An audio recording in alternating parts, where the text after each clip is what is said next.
engineering technology. Let's see about the topic of augmented reality and virtual reality. Augmented reality and first augmented reality என்னன்னா just ஒரு real லைஃப்ல ஒரு அனிமேட்டடா ஒரு thing வந்து நாம என்ன பண்ணணும், நமக்கு என்ன தேவை அப்படின்றத வந்து நார்மலா ஒரு எக்ஸாம்பிள் மாதிரி சொல்ல முடியும். அதுதான் வந்து ஆகுமெண்டட் ரியாலிட்டி.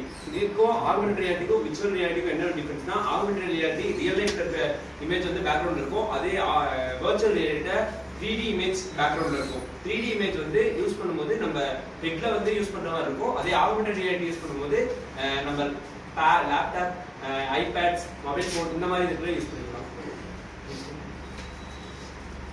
ஆகுமெண்டட் ரியாலிட்டியில வந்து டிஜிட்டல் வேர்ல்ட்ல யூஸ் பண்ணலாம். இது ரியல் டைமுக்கு அது சப்போர்ட் ஆகும். அதுக்கடுத்து இதுல வந்து கம்ப்யூட்டர் இதுக்கு என்ன எக்ஸாம்பிள் சொல்லலாம்னா, இது வந்து ஒரு கம்ப்யூட்டர் எப்படி செட் பண்றது, ஒரு கேமரா எப்படி ஃபிக்ஸ் பண்றது அப்படின்றதெல்லாம் வந்து ஒரு ஆகுமெண்டட் ரியாலிட்டி வரும். அதே வந்து விர்ச்சுவல் ரியாலிட்டியில போனோம்னா, விர்ச்சுவல் ரியாலிட்டியில பேசிக்கா பார்த்தா கேம்ஸ் ஃபர்ஸ்ட் யூஸ் பண்ணலாம். அதுக்கடுத்து மூவிஸ், இப்போ இருக்க நார்மல் ட்ரெண்டிங் வேர்ல்ட்ல எல்லாமே ஆகுமெண்டட் ரியாலிட்டியும் விர்ச்சுவல் ரியாலிட்டியும் மிக்ஸ் பண்ணி யூஸ் பண்ணிட்டு இருக்காங்க.